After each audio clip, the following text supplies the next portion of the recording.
Lepo pozdravljeni strani Turizma Ljubljana, kjer od januarja 2020 delamo tudi na digitalnem inoviranju Plečnikove dediščine.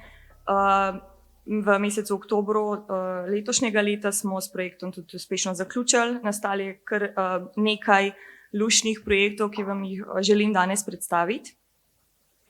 Zdaj, slišali smo že veliko danes in včeraj o MGRT razpisu. Skratka, sredstva so sredstva za digitalizacijo Plečnikove dediščine so iz Evropskega sklada, javnega razpisa Ministrstva za gospodarski razvoj.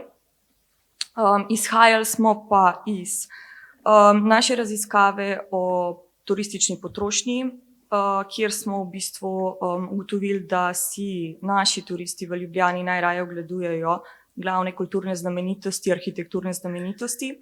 Izražali so pa nekakšno majhno nezadovoljstvo nad tem, da v bistvu Plečnikova dediščina ni dovolj turistično valorizirana in da je premalo dostopna. Zdaj, iz tega smo izhajali, da gremo digitalizirati Plečnika. Drugi razlog je bilo tudi dejstvo, da je bila v pripravi, ko smo se prijavljali na ta razpis, kandidatura vpisa Plečnikovih del na seznam UNESCO. In pa dejstvo, da naslednje leto praznujemo 150-letnico Plečnikovega rojstva. Zdaj, izbrali smo dela, ki so javnosti nedostopna ali pa težje dostopna iz takšnih in drugačnih razlogov. Ena izmed njih je velika čitalnica, ki je v bistvu zelo omejena za obiske in oglede. Zdaj, veliko čitalnici smo upravili 3D skeniranje, pripravili smo 3D model in pa 360-stopinjsko fotografiranje, in ta 360-stopinjsko fotografiranje je preko VR izkušnje možna na ogled. Takole izgleda.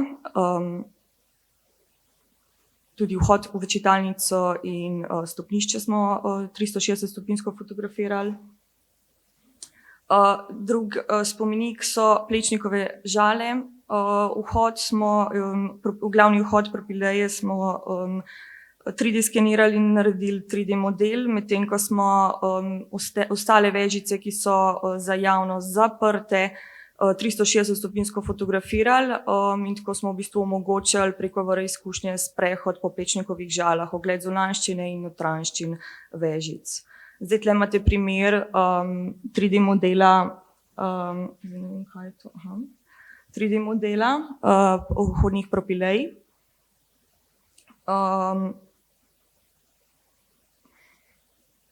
In pa 360-stopinjskega sprehoda po vežicah. Zdaj, iz infrastrukturnega vidika smo nekako ocenili, da je za turiste težje dostopna tudi cerkev Svetega Mihaela v Črni vasi. Zato smo v bistvu naredili 3D model, takole izgleda, in pa 360-stopinjsko fotografiranje notranjščine, ki je v bistvu možno preko VR izkušnjega tudi doživeti.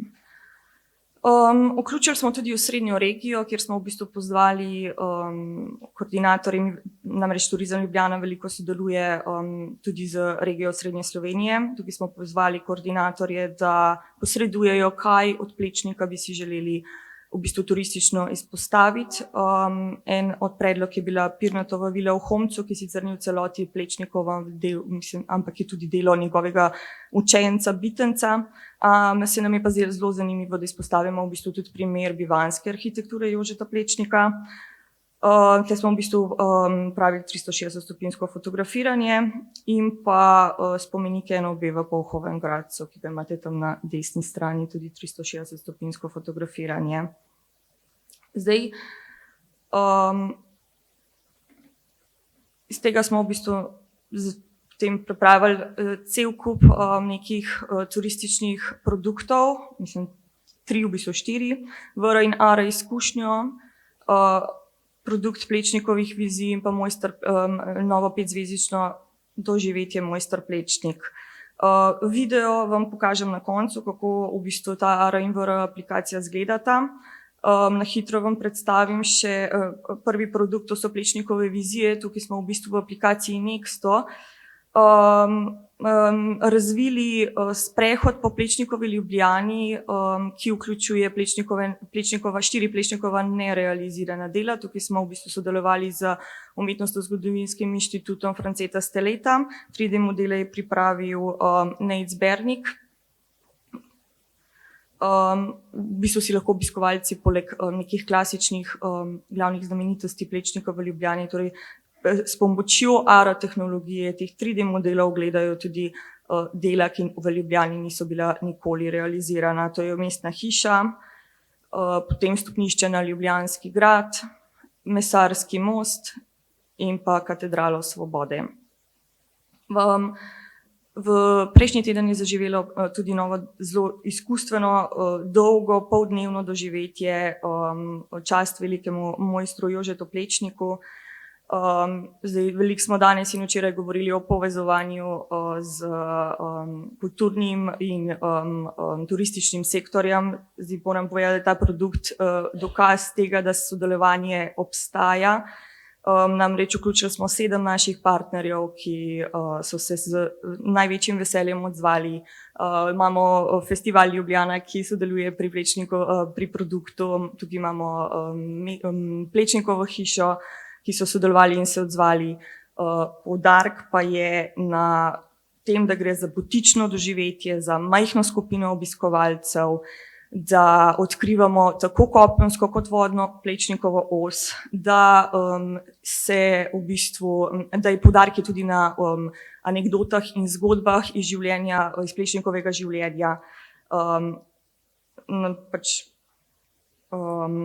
Predvsem pa na ekskluzivnosti lokacij, ki so za javnost nedostopne. Vključili smo gimnazijo Jožeta Plečnika z razgledom na Ljubljano in na Trg Republike iz terase Plečnikove gimnazije, da imamo v bistvu tudi nek omaž Ravnikarju, učencu Jožeta Plečnika. Vključen je ogled Peklenskega dvorišča, ki je sicer javnosti tudi nedostopno. Vključen je ravnokar prenovljen Plečnikov kiosk, Fakulteta za arhitekturo, kjer je Jože Plečnik leta predaval in je imel tudi svoj kabinet. Ogledamo si tudi prevečkrat zapostavljene šance in pa zapornice iz vode, iz Ljubljanice. Še enkrat poudarjam, gre za enkratno sodelovanje. V bistvu sta se recimo Fakulteta za arhitekturo in gimnazija Jožeta Plečnika, katerih primarni namen je pedagoška dejavnost, prvič v bistvu odprle za neke turistične obiskovalce in se nam zdi to kar nek velik uspeh. Vključene so animacije, fotopostanek na terasi Plečnikove gimnazije kot nek omaž Ravnikarju, torej učencu Jožeta Plečnika. Vključena je kava v Peklenskem dvorišču, vemo, da je bil Jože Plečnik strasten ljubitelj kave. Učna ura v Plečnikovem kabinetu na fakulteti z našim vodnikom in VR izkušnja, o katerih sem govorila v samem začetku, ki pa se dogaja v sami Plečnikovi hiši. In pika na i je tak idiličen piknik na vrtu Plečnikove hiše po zaprtju hiše za obiskovalce. Zdaj bi pa še video pokazala. Evo se ga bom najdla. Za vprašanja sem med odmorom na voljo. Sabo imam tudi ena VR očala pa eno tablico, lahko sprobate, vem, da vas je veliko, tako da za vse žal ne bo mogoče. Obiščite naše doživetje ali pa obiščite Plečnikovo hišo, kjer lahko to VR izkušnjo tudi doživite.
Hvala.